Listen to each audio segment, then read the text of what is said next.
So this HOA president thought she could ban me from the lake behind my house, until I bought the entire lake and turned her into my highest paying customer. You should have seen Bethany Cromwell's face when I handed her the first $100 invoice right on my dock. The same woman who'd spent 6 months trying to ruin my life was now digging through her Gucci purse with shaking hands, writing me a check just so her grandkids could touch water she never actually owned. Those manicured fingers that signed my harassment letters were now paying rent for her own arrogance. Here's what happens when you mess with a divorced combat engineer with VA benefits. A deed in my pocket and 0 fucks left to give. The cops showed up when she tried ripping down my private property sign, then handed her the trespassing citation while I filmed everything. Tell me the exact day you'd start charging your HOA president to breathe your air. Drop your state below so we can crown the most savage payback city in America. My name's Marcus Lennox, and 6 months ago, I thought I'd found paradise. After 20 years in the Army Corps of Engineers and a divorce that took half my savings, I was ready for peace. The realtor showed me this beautiful ranch house in Willowbrook Estates, Colorado. Nothing fancy, but it had something I dreamed about since I was a kid, my own private lake access. Mirror Lake stretched out like glass behind the house. 12 acres of pristine mountain water surrounded by pine trees. The smell of fresh Colorado air mixed with that clean lake scent hit me like a drug. Exactly what this broken-down soldier needed. The realtor kept emphasizing the exclusive lake privileges that came with the property. I paid $20,000 over asking specifically for that water access. Moving day was perfect. I stood on the old cedar dock, feeling those rough, weathered planks under my work boots, watching morning mist rise off the water. The sound of gentle lapping against the shore was better than any therapy session. For the first time in years, I could actually breathe. My contractor tools were still in boxes, but I already had my fishing rod assembled. That piece lasted exactly 14 days. Enter Bethany Cromwell, 52 years old, real estate attorney, and HOA president for 8 years. Picture the kind of woman who measures her lawn with a ruler and calls code enforcement if your trash can sits out 5 minutes past pickup. Married to City Councilman Richard Cromwell, drives a spotless white BMW, and speaks in that artificially sweet voice that makes your teeth ache with fake concern. Bethany considered herself Willowbrook Estates royalty. Her family was part of the original development 15 years ago when the builder sold the first 20 lots to his country club friends at insider prices. She ran the HOA like her personal kingdom, collecting $340 monthly from 47 households while awarding maintenance contracts exclusively to her husband's construction cronies. The monthly board meetings were held in her living room, where she served cucumber sandwiches and made unilateral decisions. The certified letter arrived on a Tuesday morning. I was installing electrical outlets in my garage when I heard the mail truck's diesel engine rumble up my gravel driveway. The envelope was thick, cream-colored, with Willowbrook Estates HOA embossed in gold letters that caught the sunlight like a warning. Inside was a single page that made my blood pressure spike instantly. "Dear Mr. Lennox," it began in Bethany's flowing cursive, "we regret to inform you that there has been a significant misunderstanding regarding lake access privileges for your property. Upon careful review of our original community covenants, recreational usage rights for Mirror Lake are permanently restricted to charter member families only. Your realtor appears to have gravely misrepresented these long-established restrictions." The letter continued. "Effective immediately, any unauthorized usage of community water resources constitutes trespassing and will result in $50 daily fines. We trust you understand our commitment to preserving community standards and property values for our founding families. Violations will be reported to local authorities." It was signed with an elaborate flourish. Bethany Cromwell, HOA President and Community Standards Liaison.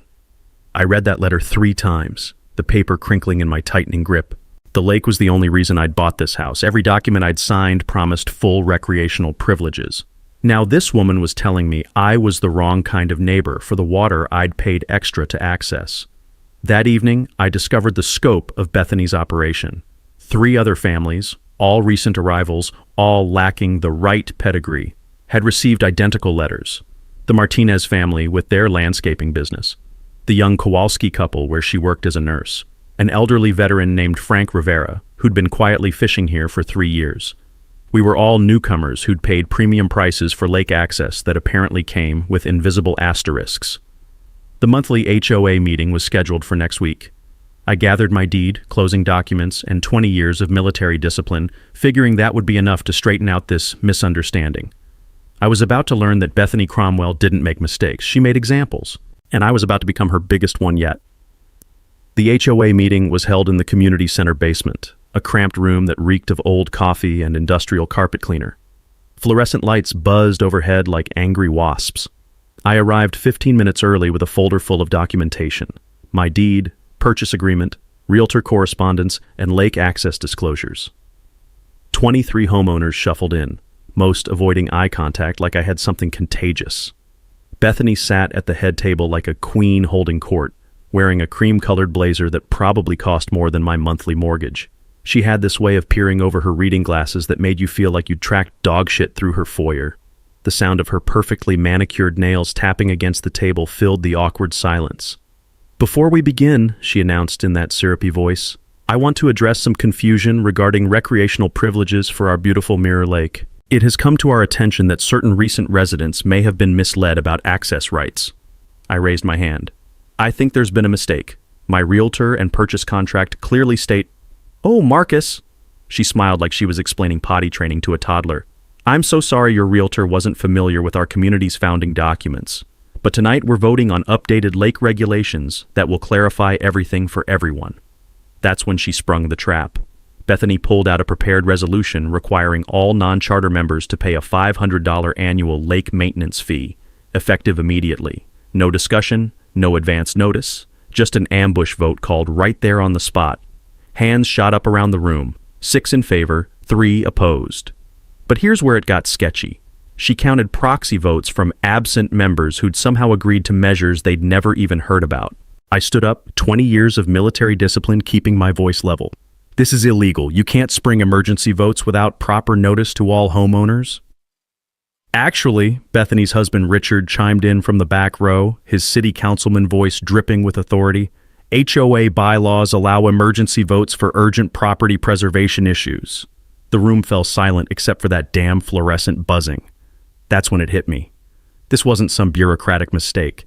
This was a coordinated attack, and I'd walked straight into their kill zone. Time for my first counterpunch. I'd done some reading after getting that threatening letter, and I remembered something my divorce attorney had drilled into me about documentation rights. In Colorado, every HOA member has legal access to financial records and board minutes, something about Statute 38, 33. 317 requiring boards to provide documentation within 10 business days. My lawyer had used similar tactics against my ex-wife's financial hiding. "Since we're talking about emergency property issues," I said, pulling out my phone to take notes, "I'll need copies of all HOA financial records, expenditure reports, and board meeting minutes for the past 5 years. As a homeowner, that's my legal right under state law." Bethany's smile flickered like a bad connection. The sweet perfume smell I'd noticed earlier now seemed to carry a hint of nervous sweat underneath. "Of course, we'll gather those for you. Though I should mention we've also noticed some irregularities with your property that need immediate attention." Here came the second ambush, and the mini twist that changed everything. She slid a violation notice across the table. My garden shed, the same weathered wooden shed that was there when I bought the house, visible in every listing photo, now suddenly required architectural committee approval and would rack up $50 daily fines until removed or properly permitted. But as I read that notice, something made my combat engineer brain light up. The violation code referenced HOA Covenant Section 4.7-B, which I remembered from my closing document specifically exempted existing structures predating current architectural guidelines. Bethany had just cited a rule that actually protected me. Either she was sloppy or she was counting on me being too intimidated to read the fine print. Big mistake. I'd spent 2 decades reading military technical manuals, where one wrong interpretation could get people killed. "Interesting," I said, loud enough for the room to hear.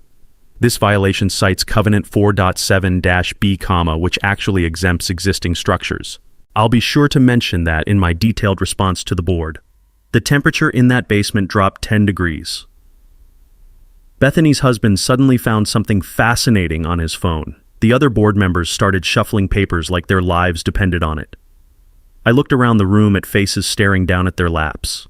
The Martinez family sat stone still. The Kowalskis had already bolted. Even Frank Rivera, the old Navy vet who'd been fishing that lake for years, wouldn't meet my eyes. That's when the real picture came into focus. Bethany didn't just run this HOA, she ruled through fear. Cross her, and suddenly your property had mysterious code violations. Your contractor permits got lost at City Hall. Your neighbors stopped returning calls. But she'd picked the wrong target this time. That night, I launched my own reconnaissance mission. Armed with my smartphone and 20 years of attention to detail, I walked every street in Willowbrook Estates, photographing identical sheds, unauthorized fence modifications, and covenant violations that were mysteriously overlooked for charter member families.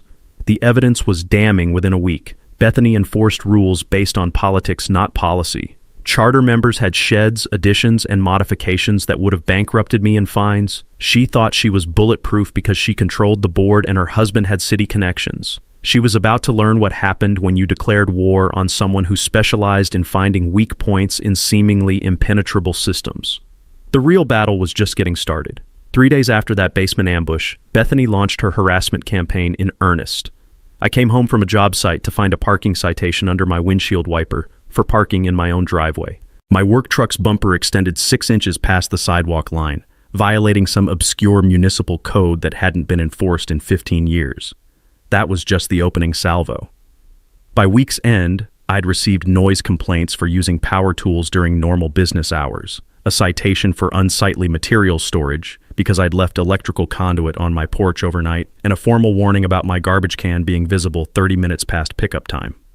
The crunch of gravel under citation officers' feet became a daily soundtrack in my driveway. The smell of diesel fuel from my work truck apparently constituted a commercial vehicle nuisance. Never mind that charter member families had landscaping trailers and RVs parked permanently in their driveways without a single citation.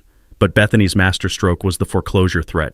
A certified letter claimed I had a pattern of non-compliance violating community standards. She was threatening to lien my property and force a sale within 30 days. Total compliance cost, $4,700. I sat at my kitchen table listening to my coffee maker gurgle, realizing Bethany wasn't just controlling lake access. She was systematically trying to drive me out entirely. Time for serious reconnaissance. I'd learned during my divorce about following money trails. When someone's throwing legal threats like confetti, there's usually financial motive underneath the righteous indignation. So I hired Jane Kowalski, a property law attorney specializing in HOA disputes.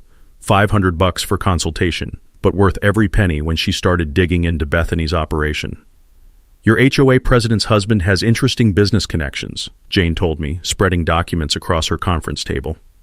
Richard Cromwell's construction company has received over $200,000 in no-bid contracts from your HOA in 3 years. Landscaping, roofing, maintenance, all awarded without competitive bidding as required by state law. That hit me like finding structural defects in enemy fortifications. From my military contracting days, I knew government entities, including HOAs, must follow procurement rules.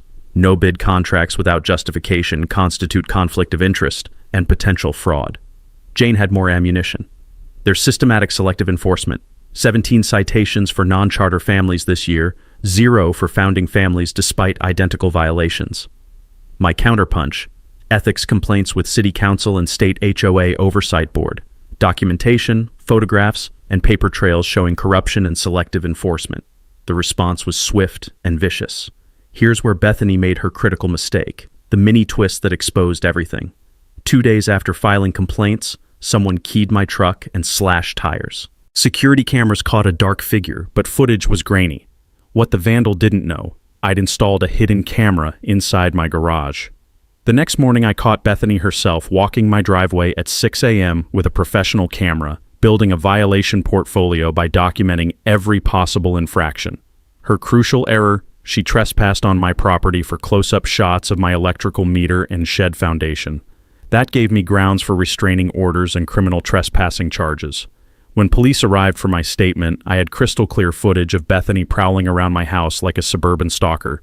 The officer viewing the video shook his head and muttered about HOA presidents with too much time. Meanwhile, my investigation revealed Bethany's empire scope. County records showed Cromwell Construction as exclusive HOA contractor since Bethany became president. No competitive bidding, no oversight, just community funds flowing into her husband's accounts. Better yet, Bethany's law firm had represented the HOA in 3 previous disputes, creating multiple undisclosed conflicts of interest. Frank Rivera, the quiet Navy veteran, finally approached me after seeing Bethany's trespassing arrest in the police blotter. He'd been documenting financial irregularities for years, too afraid to speak up on his fixed income. 20 years of receipts and board minutes, he said, handing over a thick manila envelope. She's been running this place like her personal ATM. Pete Santos from the hardware store pulled me aside during a supply run. That woman's calling around town trying to get contractors to blacklist you, telling people you're difficult, behind on payments. I told her to take her business elsewhere. The picture crystallized. Bethany controlled this neighborhood through fear, financial corruption, and political connections. Cross her, and she'd destroy your livelihood and drive you out. But she'd never faced someone who fought back with documentation, legal knowledge, and patience to build systematic cases against corruption. Her mistake was assuming I'd fold under pressure like previous victims. Instead, I was gathering ammunition for a war she wasn't prepared to fight. The sound of her perfectly manicured world starting to crack was sweeter than that morning lake breeze I'd been denied. 2 weeks into my war with Bethany, she decided to go nuclear.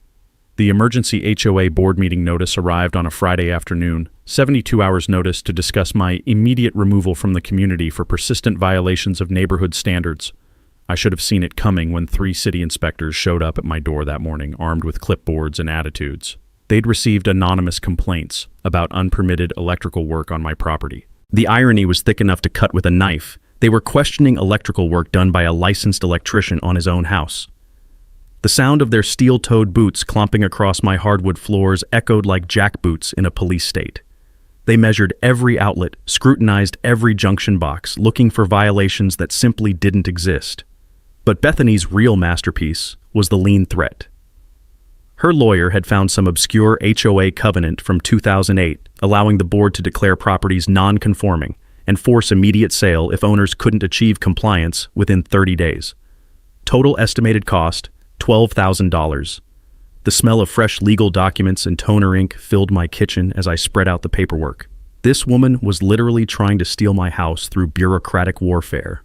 Time to show her what a combat engineer could do with proper intelligence. My electrical contractor's license became the perfect weapon against her inspector ambush. Every citation they wrote, I challenged with technical expertise they couldn't match. Improper conduit installation?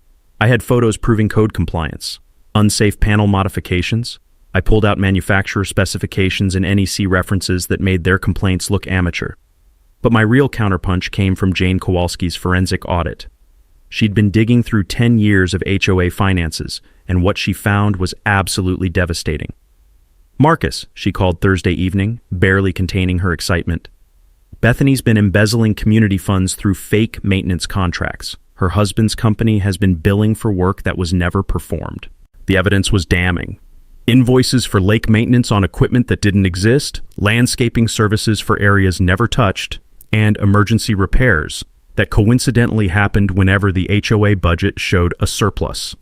I also filed a restraining order against Bethany for stalking and property damage. The judge granted it immediately after reviewing my security footage and police reports documenting her trespassing. Here's where everything changed completely. While researching property boundaries for my lien defense, I discovered something that made my pulse hammer in my ears. The original 1880s homestead documents showed Mirror Lake carved out of a larger ranch, but the deed language was peculiar. The lake had been designated for public recreational use in perpetuity by the original homesteader. More importantly, the HOA's founding documents explicitly excluded the lake from private ownership, designating it as permanent community property. But here's what made my hands shake as I read the county records. Nobody had ever legally acquired title to the lake itself. The previous developer went bankrupt before completing property transfers, and the county had been incorrectly assessing lake taxes to the HOA for years. Mirror Lake was technically unclaimed property. Under Colorado adverse possession laws, it could be legally purchased at public auction after a 90-day notice period. The musty smell of old documents in the county recorder's office suddenly seemed like the sweetest perfume on earth. Jane nearly dropped her coffee when I showed her the research. Marcus, the HOA has been collecting dues and exercising control over property they never actually owned. The power dynamic just flipped completely in my favor. Instead of fighting for access to someone else's lake, I could own the entire thing. As legal owner, I could set access rules, charge fees, and turn Bethany's weapon against her. The HOA's own covenants required lake access for property values, but they'd have to negotiate with me. Meanwhile, community pressure was mounting. My ethics complaints triggered a city council investigation into Richard Cromwell's municipal contracts. The local newspaper picked up the story about an HOA bullying a military veteran. Veterans organizations rallied support through social media. Bethany's law firm began receiving complaints about her conduct. Having a partner involved in potential embezzlement and harassment wasn't great for their reputation. The scent of desperation was replacing that cloying vanilla perfume whenever Bethany appeared. Her perfectly controlled world was developing cracks, and she could sense everything slipping away. But she still didn't know about the lake ownership discovery. That nuclear option was staying in my back pocket until the perfect moment. Frank Rivera had been right. Bullies always overplay their hand eventually. Bethany thought she was cornering me with legal threats and financial pressure. Instead, she'd given me motivation to research deeper than anyone had bothered looking before. And what I'd found was going to end this war permanently. The county auction was scheduled for 6 weeks out. Time to start planning my victory celebration on my own private dock. The breakthrough came on a rainy Tuesday morning while I was sitting in the county recorder's office, surrounded by deed books that probably hadn't been opened since the Clinton administration. The fluorescent lights hummed overhead as I traced ownership chains through handwritten ledgers and faded carbon copies, my fingers growing dusty from decades-old paper fibers. What I found changed everything. Buried in a 1923 homestead filing was the original deed for the land that would eventually become Willowbrook Estates. The homesteader, a rancher named William Thornton, had specifically carved out the 12-acre lake from his property sale, designating it for public recreational use in perpetuity to benefit the citizens of Colorado and their posterity. The language was crystal clear in that old-fashioned legal script. The lake could never be privately owned. But here's where it got interesting. When developers started building Willowbrook Estates in 2009, they were supposed to transfer the lake to county ownership as public land. The HOA's own founding documents stated clearly that Mirror Lake was excluded from private ownership and designated as permanent community property under county jurisdiction. Except that transfer never happened. I spent 3 more hours digging through bankruptcy records, the musty smell of archived files filling my nostrils as I found the smoking gun. Pinnacle Development Group, the company that built our neighborhood, went belly up in 2010 before completing all required property transfers. They'd sold houses with lake access that they never actually had legal right to provide. For 15 years, the HOA had been collecting dues partially based on lake maintenance they had no authority to perform. They'd been issuing access restrictions for property they didn't own. Bethany had been playing queen of a lake that belonged to nobody. The county assessor's office had been incorrectly taxing the HOA for lake property they'd never legally acquired. It was a bureaucratic mess that had gone unnoticed because nobody bothered to dig past the surface paperwork. Under Colorado revised statutes, unclaimed property like this could be acquired through public auction after proper notice. The minimum bid would equal back taxes plus administrative costs, roughly $3,200. I sat in that stuffy records room listening to rain patter against windows and realized I was holding a nuclear weapon disguised as boring property law. As the adjacent landowner, I had first right of refusal at any county auction. More importantly, as the new owner, I could legally restrict access and charge usage fees. The HOA's own covenants required lake access for property values, which meant they'd be forced to negotiate with me.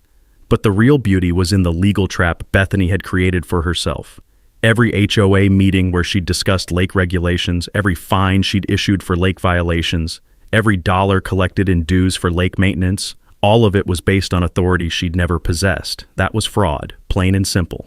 The taste of stale coffee from the records office vending machine suddenly seemed like champagne. I'd found Bethany's fatal weakness hidden in 100-year-old homestead filings. Jane Kowalski's reaction when I called her was priceless. There was a long silence after I explained the discovery, followed by papers shuffling frantically. Marcus, this is potentially massive. If the HOA has been exercising control over property they don't own, collecting fees for services they're not authorized to provide, that's several different types of fraud, and if you acquire legal ownership, I become their landlord, I finished. The county clerk confirmed that Mirror Lake had been sitting on their unclaimed property list for over a decade. Nobody had ever inquired because most people assumed the HOA owned it. The required 90-day public notice for auction would start as soon as I filed the paperwork. That evening, I sat on my dock watching the sun set over water that might soon belong to me entirely. The irony was perfect. Bethany had spent months trying to deny me lake access, and now I was positioned to own the entire thing. Her harassment campaign had backfired spectacularly. If she'd left me alone, I'd have been content with simple access rights. Now I was going to own the lake, control the access, and charge fees to the same people who'd tried to steal my rights. The sound of water lapping against my dock took on a completely different meaning. In 60 days, Bethany would discover that sometimes the best revenge involves buying the thing your enemies think they control. And I was already planning exactly how much I'd charge her for the privilege. The next morning, I called Jane Kowalski and told her to clear her schedule. We had 60 days to orchestrate the most satisfying legal takedown in HOA history. First things first, Jane said, the sound of papers rustling as she spread documents across her conference table like a general planning battlefield strategy. We need to file for the county auction while simultaneously building an airtight case for fraud charges against Bethany and the HOA board. The auction process was surprisingly straightforward. The county required 30-day public notice in the local newspaper, environmental impact assessment for proposed modifications, and certified funds for minimum bid. As an adjacent property owner, I had legal preference if multiple bidders appeared, but I wasn't taking chances. I liquidated my retirement savings, $43,000 covering the auction bid plus immediate improvements. During my divorce, I'd learned that sometimes you have to spend money to make money, and this felt like the best investment of my life. The smell of fresh blueprints and engineering calculations filled my kitchen as I designed a commercial-grade dock system, 20 boat slips, a small marina office, and parking for lake visitors. My military engineering background made the technical drawings second nature. I'd built bridges under enemy fire, so a recreational dock was basically a vacation project. Jane walked me through the legal framework protecting my new business venture. Once I owned the lake, Colorado property law gave me broad authority to regulate access and charge reasonable fees. The HOA's own covenants requiring lake access for property values would actually work in my favor. They'd be legally obligated to maintain lake access for residents, but I'd control the terms completely. Here's the beautiful part, Jane explained, her voice carrying satisfaction of a chess master seeing checkmate. Every dollar the HOA collected over 15 years for lake maintenance becomes evidence of fraud. Every fine they issued for violations becomes harassment under false pretenses. Every restriction they imposed becomes theft of services they never had authority to provide. We calculated the HOA's lake-related revenue at roughly $180,000 annually from dues alone. Add fines, special assessments, and contractor kickbacks, and Bethany's operation had probably generated over $3 million in fraudulent revenue over the years. My alliance network was growing stronger daily. Frank Rivera brought over 2 decades of HOA financial documents, his weathered hands trembling slightly as he handed over manila envelopes thick with evidence.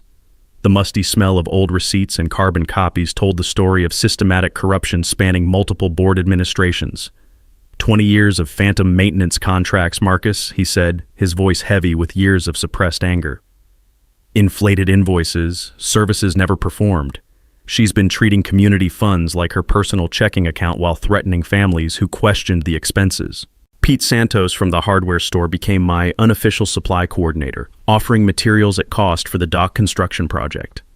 The sound of lumber being loaded into my truck became a daily symphony of preparation, each board and beam representing progress toward victory. That woman tried blacklisting you with every contractor in town, Pete told me while calculating my discount on marine-grade lumber. But half these guys are veterans themselves. We take care of our own, especially when someone's being bullied by power-hungry bureaucrats. The environmental impact assessment turned out to be my secret weapon. My conservation plan for Mirror Lake included water quality monitoring, fish habitat restoration, and educational programs for local schools. The local environmental group that had previously blocked HOA development plans actually endorsed my proposal enthusiastically. I reached out to Army buddies who'd transitioned into construction work after their service. Weekend volunteer labor for a fellow veteran fighting HOA corruption? They lined up around the block. Concrete specialists, heavy equipment operators, dock construction experts. I had an entire crew ready to work for beer, barbecue, and the satisfaction of helping a brother stick it to petty tyrants. The psychological warfare aspect was crucial. I continued appearing defeated and compliant in public, letting Bethany think her legal threats were working perfectly. The taste of humble pie was bitter, But strategic patience had won more military campaigns than aggressive tactics ever could. Jane helped me prepare alternate financing through veteran small business loans and researched backup bidders, other veterans who'd participate just to ensure Bethany couldn't win the auction, even if she somehow discovered the opportunity before it was too late. My business plan included tiered pricing that would make Bethany's life particularly expensive. Free access for veterans and seniors, $25 daily for cooperative neighbors, and $100 for anyone who'd actively supported her harassment campaign against newcomers. Each evening, I sat on my dock watching sunset paint the water gold, knowing that in weeks this view would belong to me completely. The irony was delicious. Bethany had spent 6 months trying to steal my lake access through bureaucratic bullying and legal intimidation. Instead, she'd motivated me to research property law thoroughly enough to discover that nobody actually owned the thing she was fighting over. Her obsessive need to control had created the perfect opportunity for her own downfall. In 30 days, that county auction notice would appear in the newspaper. The cool evening breeze carried the scent of pine and infinite possibilities across water that would soon have a very different owner. The county auction notice appeared in the legal section of the Colorado Springs Gazette on a Thursday morning, buried between foreclosure listings and municipal bond announcements. Most people would have skipped right past it, but Bethany Cromwell read every legal notice in 3 counties as part of her law practice routine. I was installing new dock lighting, the crisp morning air carrying the scent of sawdust and lake water, when my phone rang. Frank Rivera's voice was tight with worry. "Marcus, she knows. Bethany just called an emergency HOA board meeting for tonight. Word is she's talking about raising funds to bid against you." The sound of my drill bit grinding through marine-grade lumber suddenly seemed ominous. Bethany had discovered my nuclear option with exactly 26 days left before the auction. By evening, the community center basement was packed like a revival meeting. The familiar smell of old coffee and industrial carpet was now mixed with nervous energy and expensive perfume. Bethany stood at the front table wearing her most expensive suit, projecting confidence despite the panic I could see flickering behind her eyes. "Fellow residents," she began, her voice carrying that artificial sweetness I'd grown to hate. "We face an unprecedented threat to our community's most precious resource. A disgruntled neighbor is attempting to steal our lake through a bureaucratic loophole." The smell of fear sweat mixed with her vanilla perfume as she outlined her emergency plan. The HOA would establish a special assessment fund, collecting $5,000 from each household to outbid me at the auction. Total war chest, $235,000. "We cannot allow our beautiful Mirror Lake to fall into the hands of someone who has demonstrated nothing but hostility toward our community values," she declared, her gaze finding mine across the crowded room. Here's where Bethany made her first critical mistake and handed me the evidence I needed. In her desperation to rally support, she revealed information that would destroy her completely. "This lake has been our community's crown jewel for 15 years. We've invested hundreds of thousands in maintenance, improvements, and environmental protection. We cannot let that investment be stolen by legal technicalities." Frank Rivera caught my eye and nodded slightly. Bethany had just admitted on record, in front of 47 witnesses, that the HOA had been spending money on property they didn't own. That was textbook fraud, and she'd just confessed to it publicly. My counterpunch came in the form of a simple question during public comment. "Bethany, since you mentioned the HOA's investment in lake maintenance," I said, standing slowly and pulling out my phone to record, "could you provide documentation showing the legal authority for those expenditures? As a homeowner, I have the right to review exactly how my dues are being spent." The temperature in that basement dropped 10 degrees. The overhead fluorescent lights seemed to buzz louder as Bethany's smile flickered like a bad connection. "Those records are available for review by appointment," she stammered. "Actually," I continued, my voice carrying the calm authority I'd learned in the military, "I've been reviewing county records, and I'm curious, when exactly did the HOA acquire legal title to Mirror Lake? Because the county assessor shows it as unclaimed property that's been sitting on their auction list for over a decade." The room erupted in whispered conversations. Bethany's husband Richard shot to his feet from the back row, his face flushed red. "This is harassment," he shouted. "You're disrupting official HOA business with frivolous legal questions designed to intimidate the board." But the damage was done. 3 board members were frantically checking their phones. The Martinez family started asking their neighbors what unclaimed property meant. Even some charter members looked confused about the lake ownership situation they'd taken for granted. Bethany's desperation escalated dramatically after that meeting. Within a week, I discovered she'd been making frantic calls to City Hall, trying to delay the auction through last-minute environmental challenges. Her husband used his council connections to threaten zoning restrictions on my proposed marina development. Anonymous vandalism picked up with military precision. Someone dumped motor oil in my driveway at 3 a.m., necessitating expensive hazmat cleanup. My truck tires got slashed twice more despite upgraded security. The taste of motor oil residue seemed to linger in the air around my property for days. The psychological pressure campaign intensified like clockwork. Late-night hang-up calls every hour on the hour. My contracting clients began receiving anonymous tips about code violations and permit issues. Bethany was systematically trying to destroy my livelihood while fighting for the lake, but she'd made a crucial miscalculation that would cost her everything. Her public threats and escalating harassment were creating a documented paper trail that Jane Kowalski was preserving meticulously for criminal charges and civil damages. Meanwhile, I continued my silent preparation. Each evening after the harassment calls stopped, I worked on my dock expansion by moonlight. The sound of hammer strikes echoing across water that would soon belong to me was better than any meditation. Bethany's frantic maneuvering was just confirming that she knew she was beaten. Her mistake was thinking intimidation would work against someone who'd survived actual combat and hostile divorce proceedings. 26 days until auction. Bethany was running out of time, options, and sanity. The final confrontation was going to be spectacular. With 3 weeks left before the auction, Bethany Cromwell went completely nuclear. Her desperation had transformed from calculated harassment into full-scale warfare that would have impressed my old army commanders for its sheer audacity and complete disregard for collateral damage. The first sign came on a Monday morning when I discovered that someone had filed an injunction with the county court claiming my auction bid violated HOA covenants and constituted predatory acquisition of community resources. The legal filing was a masterpiece of creative fiction, arguing that I was exploiting a technicality to steal property that rightfully belonged to the community. Bethany's fingerprints were all over the paperwork, even though it was filed by a Denver law firm I'd never heard of. The smell of desperation mixed with expensive legal paper filled Jane Kowalski's office as we reviewed the injunction documents. "This is actually good news," Jane told me, her voice carrying the satisfaction of a prosecutor who'd just received a confession. She's so panicked that she's making legal arguments that contradict her previous positions. Last week she claimed the HOA owned the lake. Now she's arguing it belongs to the community. She can't have it both ways. But Bethany's legal Hail Mary was just the opening move in her final gambit.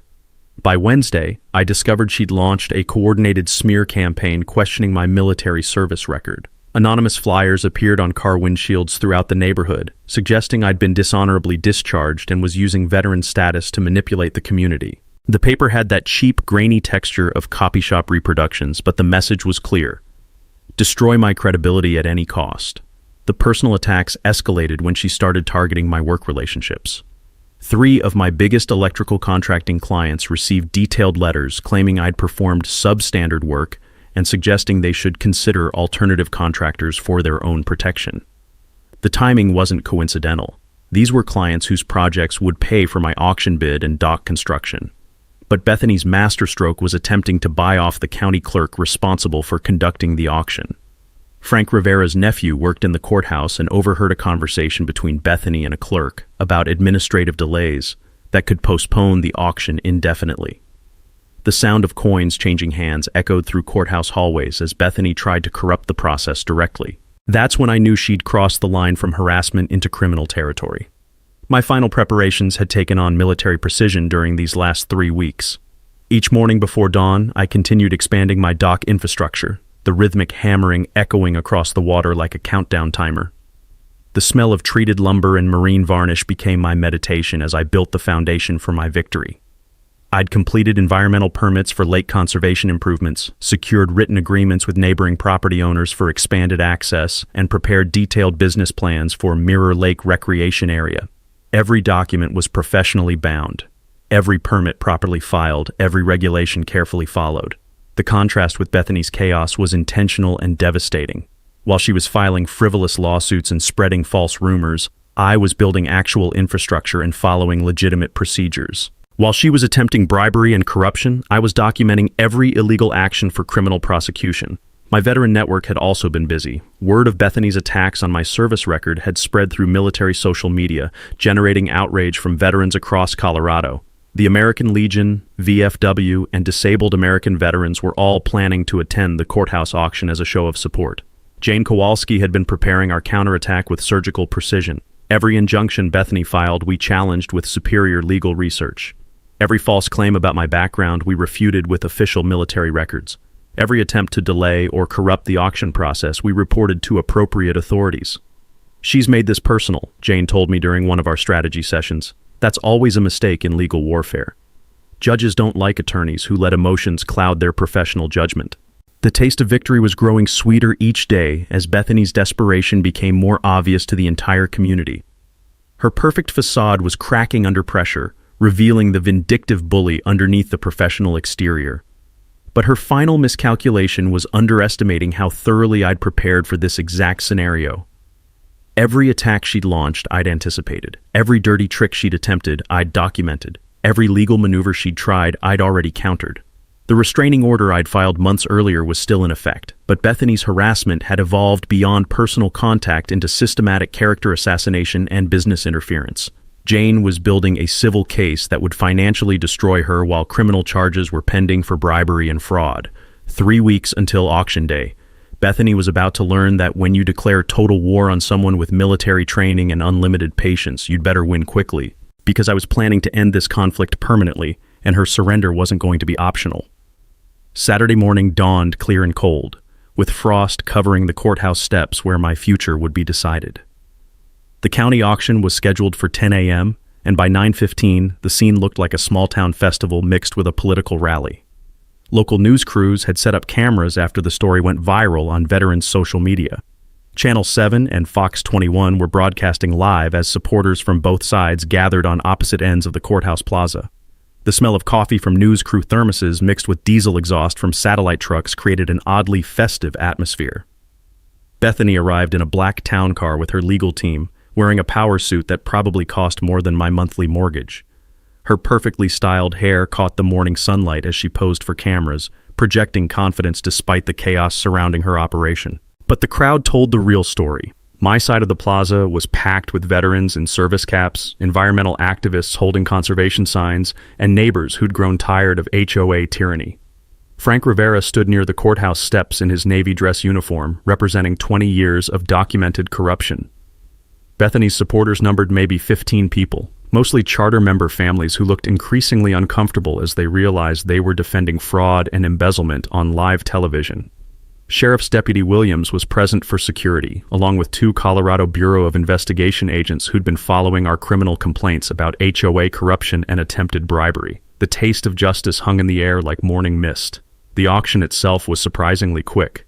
County auctioneer Patricia Henley explained the process in her crisp, professional voice that echoed across the silent crowd. Minimum bid, $3,200 for back taxes and administrative costs.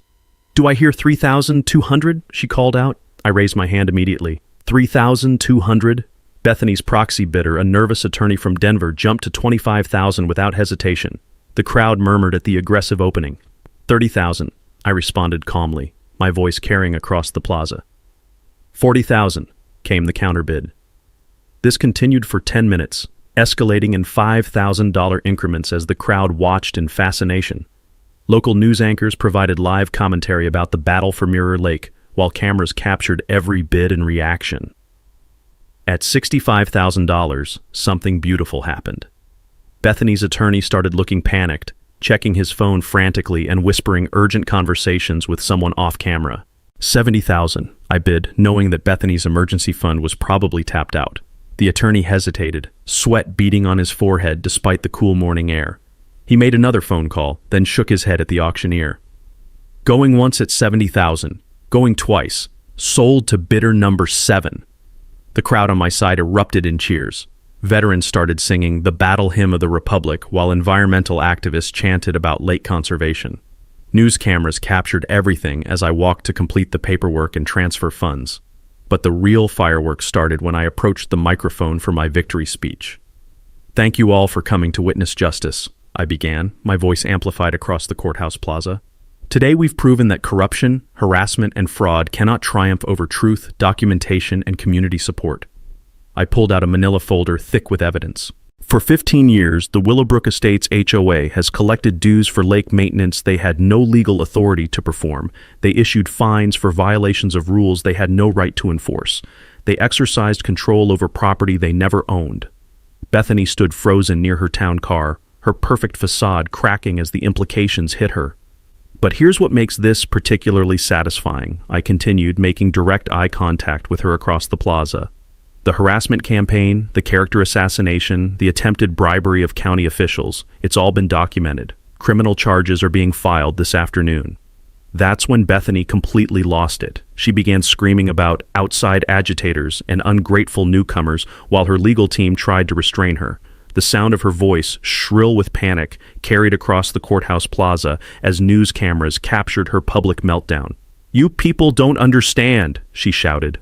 "This lake belongs to founding families. We built this community. We deserve respect."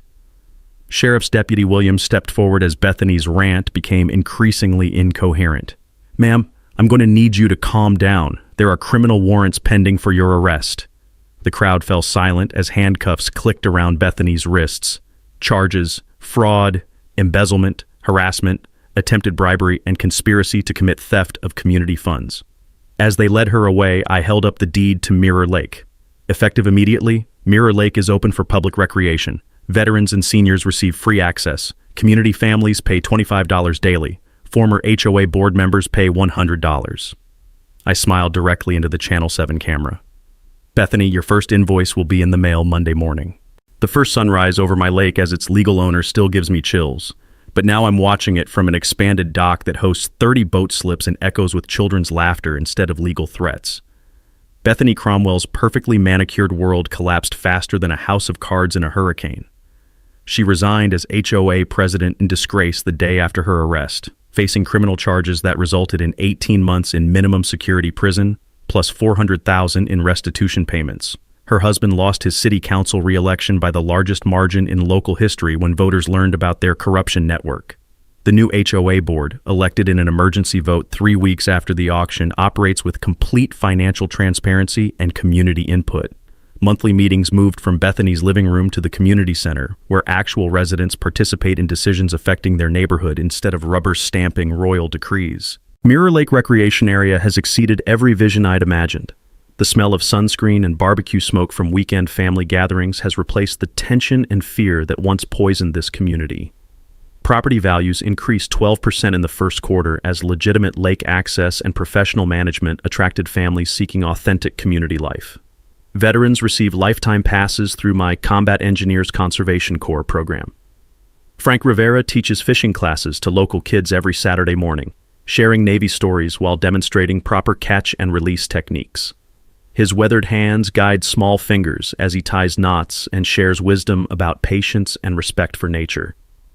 Pete Santos sponsored a boat repair workshop in his hardware store, creating jobs for 3 unemployed veterans who now service recreational equipment across the region.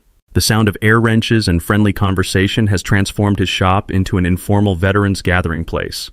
The environmental education program partnered with Colorado State University's ecology department, turning Mirror Lake into a living laboratory. Graduate students monitor fish populations, test water quality, and track conservation progress through detailed scientific studies benefiting the entire watershed. My favorite transformation is personal. The bitter, divorced veteran who bought this house seeking isolation has become the center point of a thriving community. Sarah Martinez, the environmental scientist who helped with my permits, moved in last month. Her kids call me Uncle Marcus and help maintain the butterfly garden we planted near the boat launch. My contracting business tripled after publicity from Bethany's trial.